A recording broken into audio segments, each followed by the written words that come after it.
Hello everyone, welcome two marks IAS. आज का जो हमारा टॉपिक है वो है किशोर न्याय बालकों की देखरेख एवं संरक्षण अधिनियम 2015।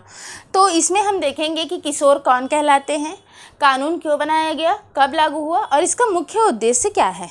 तो सबसे पहले देखते हैं कि किशोर कौन कहलाते हैं। तो ये जो अधिनियम है उसके धारा 2 के अंतर्गत क्लॉज 12 में कहा गया है कि किशोर कौन कहलाएंगे, जो कि 18 साल से कम उम्र के बच्चे हैं वो क्या कहलाएंगे, किशोर कहलाएंगे, जिसको हम सामान्य भाषा में क्या कहते हैं, टीनेजर भी कहते हैं। उन्हें ही क्या कहा गया है, किशोर कहा गया है। अब देखते हैं कि यह कानून क्यों लाया गया। तो ये जो कानून है इससे पहले भी आया, जो 2015 में आया, उससे पहले भी कब आया था, 2000 में आ चुका है। इस यानी कि किशोरों के देखरेख एवं संरक्षण के लिए पहले भी कानून बनाई जा चुकी है ना। तो ये जो कानून है वो कब आया था, 2000 में आया था, जिसका ठीक से क्या हो रहा था, क्रियान्वयन नहीं हो पा रहा था। क्रियान्वयन में कई प्रकार की कठिनाइयाँ आ रही थी। इस कानून के रहते हुए भी क्या हो रहा था, कहीं ना कहीं जो है विधि से संघर्षरत जो बच्चे हैं, जो किशोर हैं, उनकी संख्या क्या हो रही थी, बढ़ते जा रही थी। कई प्रकार के अपराध में वो क्या थे, संलिप्त थे। और जो है कहीं ना कहीं वहाँ पे क्या हो रहा था, उनके पुनर्वास, उनके देखरेख, उनके संरक्षण में क्या हो रहा था, कमी आ रहा था। साथ ही साथ अगर देखें तो जो दत्तक ग्रहण करने, एडॉप्शन की जो प्रक्रिया होती है वो भी काफ़ी पेचीदा थी, जिससे क्या हो रहा था कि कई जो पेरेंट्स, कई जो मतलब कपल है वो क्या करना चाहते थे, अगर कोई बच्चा दत्तक ग्रहण करना चाहते थे, यानी कि कोई बच्चा अडॉप्ट करना चाहते थे, तो वो क्या करते थे, नहीं कर पा रहे थे, कानून इतना लंबा था।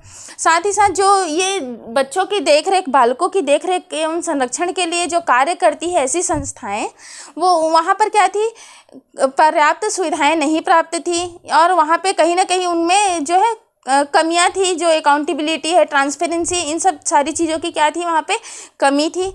तो इन सब को ध्यान में रखते हुए भारत सरकार ने क्या किया था, फिर से एक कानून लेकर आया था, नवीन कानून। कब, 2015 में, जिस कानून का क्या नाम है, किशोर न्याय बालकों की देखरेख एवं संरक्षण अधिनियम 2015।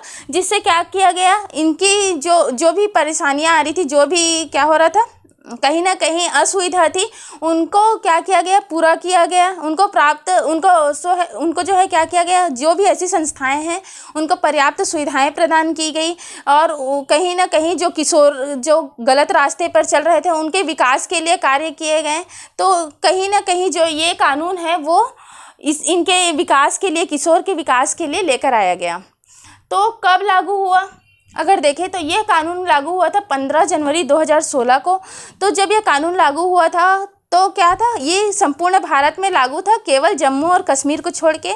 तो जब से 2019 में जब 370 हटा तो यह क्या हो गया, जम्मू और कश्मीर में भी क्या हो जाएगा, ये लागू हो जाएगा। तो ये क्या किया गया था, 15 जनवरी 2016 को एक अधिसूचना जारी करके भारत सरकार ने इसे क्या किया था, लागू किया था। अब इसका मुख्य उद्देश्य अगर देखें तो इसका मुख्य उद्देश्य ही है कि किशोर जो हैं उनके संरक्षण, उनके विकास, उनके देखरेख, उनके पुनर्वास, उनके उपचार, उनके विकास के लिए कार्य किया जाए। तो ये जो कार्य किए जाएंगे किशोरों के लिए, उस कार्य का जो प्रोसीजर होगा, प्रक्रिया होगा, वो क्या कहलाएगा, बाल मित्र प्रक्रिया कहलाएगा। तो ये जो किशोर न्याय बालकों की देखरेख एवं संरक्षण अधिनियम 2015 है, उसका हम क्या देखें, मुख्य उद्देश्य देख लिए, कब लागू हुआ, कानून क्यों बनाया, किशोर कौन कहलाएंगे, ये सारी चीज़ों को हम इस वीडियो में समझे हैं। अब इस वीडियो के अलावा हम एक और वीडियो बनाएंगे जिसमें इसके बारे में और डिटेल में जानकारी दी जाएगी। तो मिलते हैं नेक्स्ट पार्ट पे। Thank you.